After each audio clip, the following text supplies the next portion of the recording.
Welcome into the locker room. Coming up on tonight's show, after their opening day win, we ask if Julian Lopetegui's Real Madrid is going to surprise people.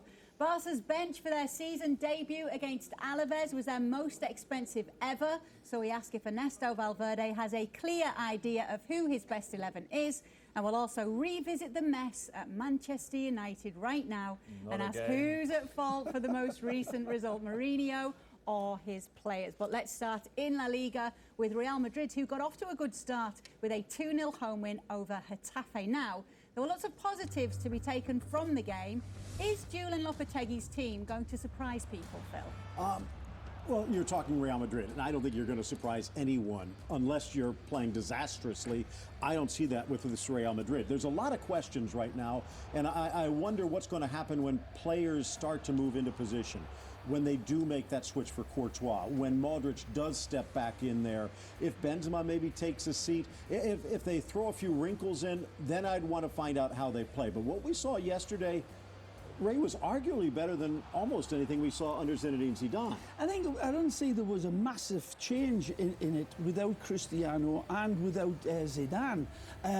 But like Thomas indicated in the extra afterwards, the understanding in that midfield, in the tightness of it, caused problems. And I like the crispness and the slick, quick interchange between that midfield. But for me, it comes back to Marcelo as well, and Carvajal, in the way they support on the outside of that, and gives all sorts of threats. I think we'll see much more of not a team that's playing with complete abandon, but a more fluid attacking team, and that's scary when you think of Real Madrid, especially the way Bale's playing. A team with good teamwork. But my concern for Real Madrid and their fans is that to be successful in Spain, one or two things are going to happen. You've either got to win La Liga, which I don't see them being good enough to beat Barca, or you've got to win European Champions League, which is a big ask because you've got to beat so many good teams. So which they've done for the last 3 seasons. They have, but can they do it again? In which case it could be a very disappointing season. Let me pick you up on saying La Liga, because after the game, the Real Madrid coach said the league is the competition that tells you how good each team really is. So do those statements tell us that La Liga is the priority for Lopetegui's team? Go on, absolutely. I mean, that's been the focus from day one. It should be as well. That we're embarrassed, let's be real honest, being 19 points behind Barcelona, 17 points behind Barcelona, and that is their focus. And I agree with Ray as well. To me, this is very promising. That tight diamond in midfield, the interchanging of passes and movement between Kroos, Asensio, Isco, and Ceballos, who, by the way, had a quiet, very good game, and then allowing Bale to be somewhat of a freelancer. And when Bale starts to open up, I don't care what you say, Atletico Madrid, end line, right foot, Benzema goal, left side, boom, deflection, here's Carvajal, he scores the second one. By the way, in his last 8 starts, under Zidane, he didn't only start 8 goals. He could go to 20, 24, 28, 30 goals this year. And that's from 11 shots on target, those 8 goals. Exactly, and 6 Spanish players starting. And you know what? I like that about Lopetegui. And Isco will be an engine. Modric, Casemiro, and you get Varane in there. This is going to be a very good team. But you know what? One player that you kind of overstepped there, in my mind, was Toni Kroos. Because there's been a lot of questions about how he fits in with Lopetegui. Toni Kroos is the key. But the fact that Casemiro has been the key to getting Real Madrid to allow them to go forward. Toni Kroos had some questions to ask in that holding role, and I think he answered every single one with aplomb. 98% passing, 100% passing in the offensive half, some key tackles down the stretch. And again, I look at this and I'm thinking, Real Madrid, at least with these players and that goalkeeper, is even stronger than last year. Please, it's Getafe. It's Getafe. No, you're looking 2 years ago, Getafe. They should be. No, but it should be a team they easily win. If you don't walk out with blood streaming down your arms and bruises all over your body, you haven't played this tape. Yeah, sure. But the keeper, bad punch for the first one, messes up the second one completely. So yeah, it's good. But is it good enough to satisfy Real Madrid fans? Gary, no, they're going to have to beat Barca I didn't hear any whistles. I didn't hear any whistles or boos from the Real Madrid crowd. I heard when we were doing the game, only good, positive responses, especially from the youngsters that came in. They were appreciative. And look who they were missing: Casemiro, Varane, Modric, on and on. The trick for this club is that under Lopetegui, the new coach, is massaging this team throughout, where they're looking to protect their crown in the Europe. And go on. One other thing. And that didn't happen under Ronaldo. Because when Ronaldo was there, you couldn't. The pressing, the second goal, by the way, with Asensio on that throw and going 20 yards, full sprint, Ronaldo will not do that. So it doesn't allow your team now to play on behalf of the opponent and win balls. And that's what Ray says, and that's why Kroos was so good. Kroos is better than Casemiro when you have the ball and you play on behalf of the, because he's a better passer than Casemiro. Defensively, Are you saying they're better without Ronaldo? Higher up I the think field. they are. And, You think they're better without Ronaldo? And Rob They're more is absolutely, I dangerous. just said they're better defensively in terms of sure, but pressing. now Phil's saying And actually pressing better will without Ronaldo. And pressing will turn into goals. Liverpool's pressing last year turned into goals. But they're Gary missing Bailey. That's the Ronaldo. modern Ronaldo game. was I a don't target. care. Ronaldo would score his goals, but Sure. in doing that, he would sometimes take Real Madrid out of its game. That's not happening now. He's a great And I think, player, don't get me wrong, The but question in my mind is, again, they're a how do better you team. juggle? How do you massage? Right. Vinicius is a guy we haven't even talked at. I was Right. hoping we'd see him yesterday. Lopetegui has never really done anything as a manager. I mean, he was on the verge in a World Cup. He was fired midway through his second year after 2 disappointing seasons at Porto. We're taking a look now. He has the crown jewels in his hand. Does he have what it takes? All right, still to come here on the locker room. We will take a closer look at Barcelona's league opener and ask if Ernesto Valverde has his strongest 11 clear for the season. But we've mentioned Cristiano Ronaldo, so let's go there. He made his Juventus debut on Saturday away to Chievo. Juve came through with a late 3-2 win, but Ronaldo didn't score any of the 3 goals. The sentiment from some areas of the Italian media is that Cristiano will struggle to score as often in the Serie A. What do you guys think? Maybe he will, and I tell you, watching him, it's not that he didn't have the ability. He had a couple of shots that were very, very close, but at Real Madrid, everyone played for him. He was the main man. Everybody had to make sure that they looked after Cristiano, gave him the right passes, etc. And he was brilliant, no question about that. I'm wondering, will Dybala look for Ronaldo before he looks for anybody else? Will Mandzukic be looking to set up CR7? And if they don't, does he get the same service that he used to have? Because he didn't have as many opportunities against Chievo as he has been having for Real Madrid. So it might be a different environment he's in. Absolutely brilliant. If it wasn't for 3 or 4 unbelievable saves, he going forward, he was really, really good. He didn't score, but on the day he gave him so much. And Allegri, as all coaches after the World Cup, they're trying to find their best 11. Modric didn't start; he's still tired. So you know it's going to take 2 or 3 games. Just like Inter, they lost, but they'll be okay going forward too. Is Allegri might have found at the 60th minute when Mandzukic came in and he pushed actually Ronaldo on that left flank, and all of a sudden, boom, he started running at people. He created havoc as well. He was very good in the day, just didn't score. They get the 3 points. Okay, well, he did break a goalkeeper's nose as well. He and put him did. into hospital. But he's okay. And he had the a goal joke was about it disallowed as well, afterwards. wasn't it? It was. The goalkeeper did actually put up on Twitter afterwards, merely a brush, but they definitely hit the bullseye. Still to come, does Valverde now have the depth of squad he can rely on for the whole season? United is divided, but who's at fault? And Mbappe on the podium of the world's best players already? At least one of our panellists thinks so. Stick around to find out who.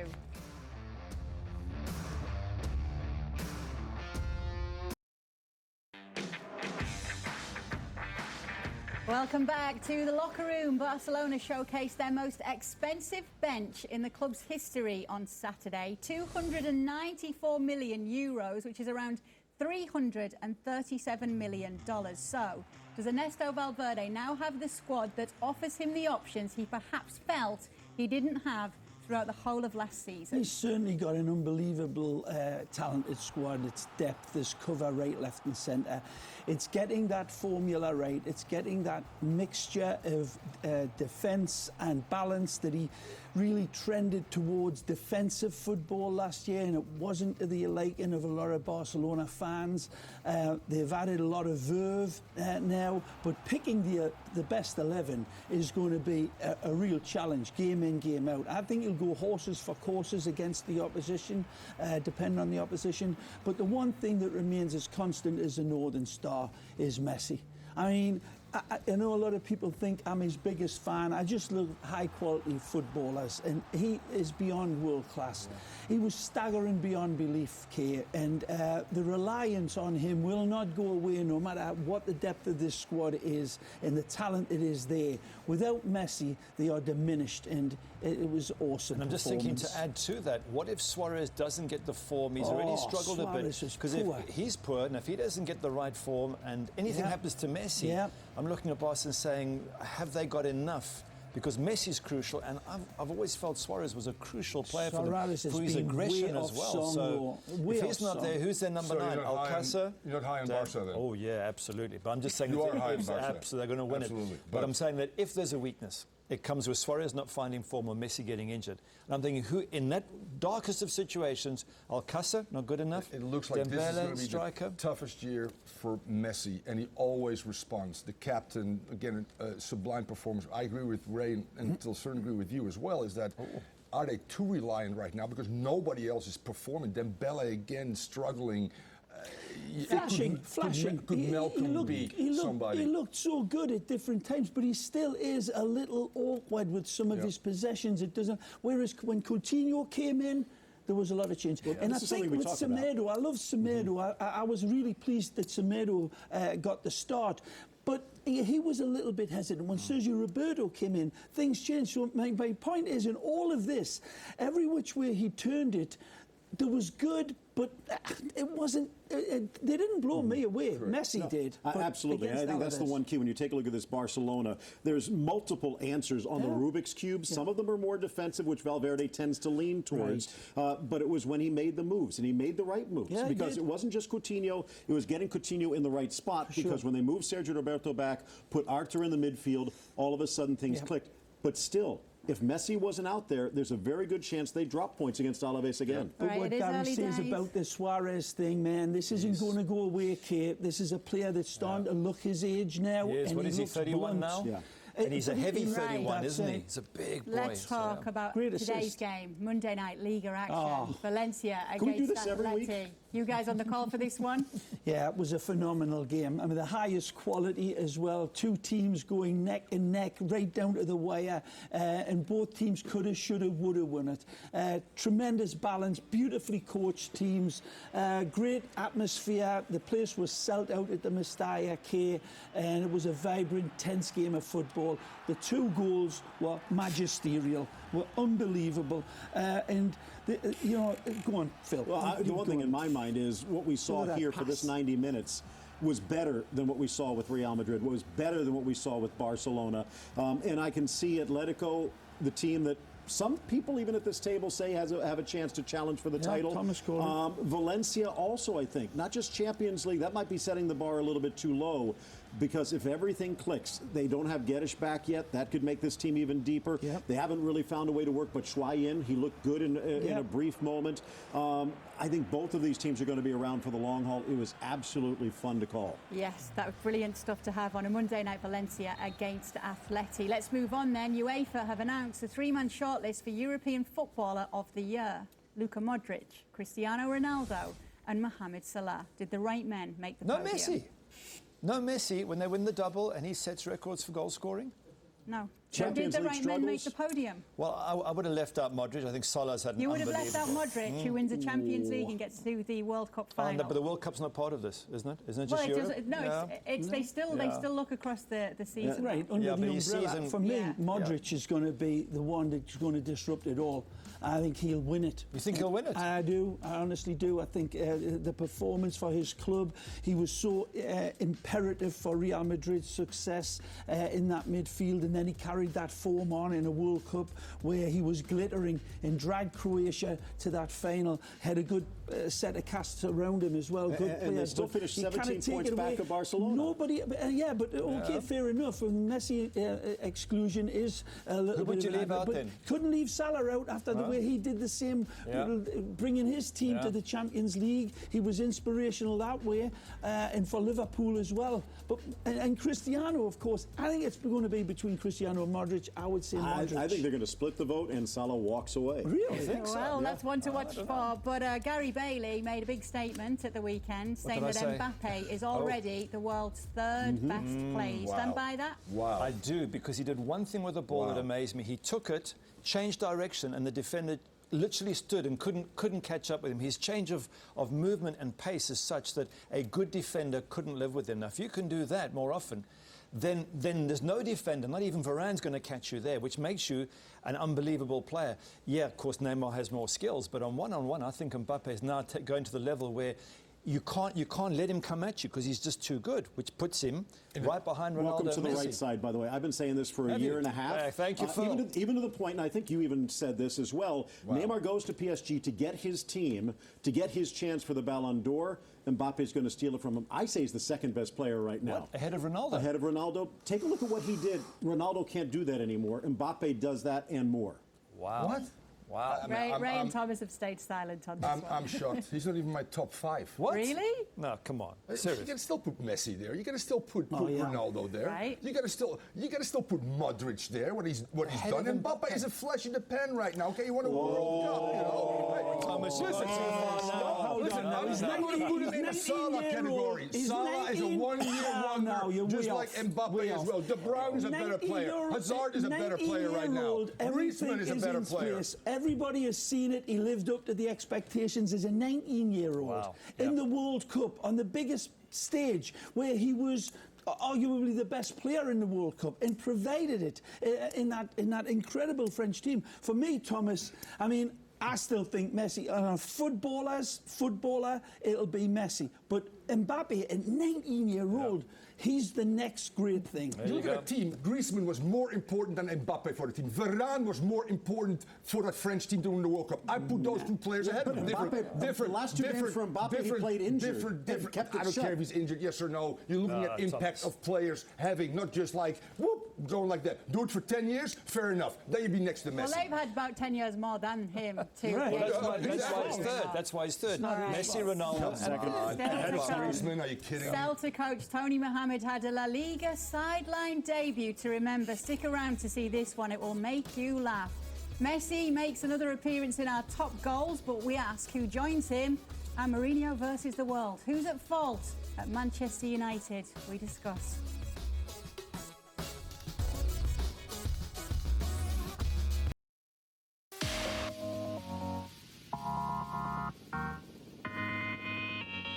Welcome back to the locker room. We saw a few managers suited and booted for the La Liga return this weekend, but this one, Tony Mohammed, getting the glasses knocked off his face. But look closely at the ball boy, who's absolutely mortified that this has been allowed to happen. Look at The ex-ball boy. Yeah. Hasn't been seen since. Well, it was quite a strong look on the sidelines from this man. Anyway, pride comes before a fall, Thomas Runken, doesn't it? Yeah. You meant to do that. You meant to do that, didn't you, Thomas? No, Gary was supposed to just push me like. We have video review. Is there a red card? And by the way, there's like a 3 feet step that I go down as well. You don't see that. Yeah, and look at Bailey. He's laughing. He's Correct. I gave you a gentle Hang on. nudge. Who was kicking him when he did the Neymar? There we go. Manchester United coach Jose Mourinho has been under a lot of criticism of late, but it seems he's not the only one. A number of his players have been blasted too. And even Paul Pogba said after Sunday's loss, quote, "My attitude was not right." So who is at fault right now, Gary? Well, if players say their attitude's not right, then it's got to be the players. Mourinho can't defend for Eric Bailly, who makes a mess of a whole bunch of things.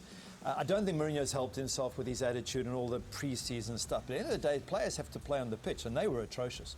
I mean, I can't give an excuse. I mean, Man United were horrendous, and I'm looking at City playing the same day and going, oh, it's going to be a long, hard season. So, yeah, Mourinho's got to find a way of turning this around. But if Pogba, in the second game of the season, is to say he's not up for it, I mean, that's up to the players, surely.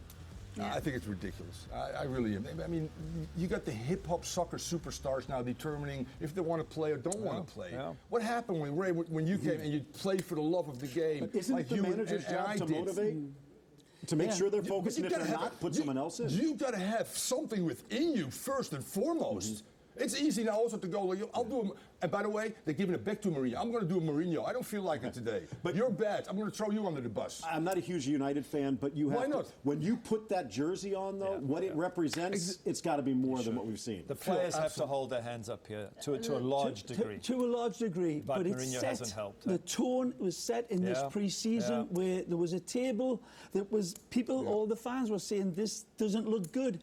And it's starting to happen. He's now the favourite to be fired first of all in the third year Let's again. take a look at some guys who did a very good showing and performance this week in our top goals. And we start here. Franco Vasquez for Sevilla against Rayo. Look at the finish on this one. Skills from the big man. 6'2", you can do this. Back heel, past the keeper, doesn't even see it. We saw one in Turkey as well, a little back heel. Oh, Of the Salgado, this is what is better. From Negredo. Negredo. It was, but he Muy didn't bien, make the okay. top 5 on this one. So great start for Sevilla. The other 3 goals in that game came from Andre Silva. Here we go. Lionel Messi, free kick under the wall. Yeah, he's got the wall knows he's going over the top because that's what Leo does, and he reads him like nursery rhyme book. Jack and Jill went up the hill, and Messi sticks the dagger beneath them.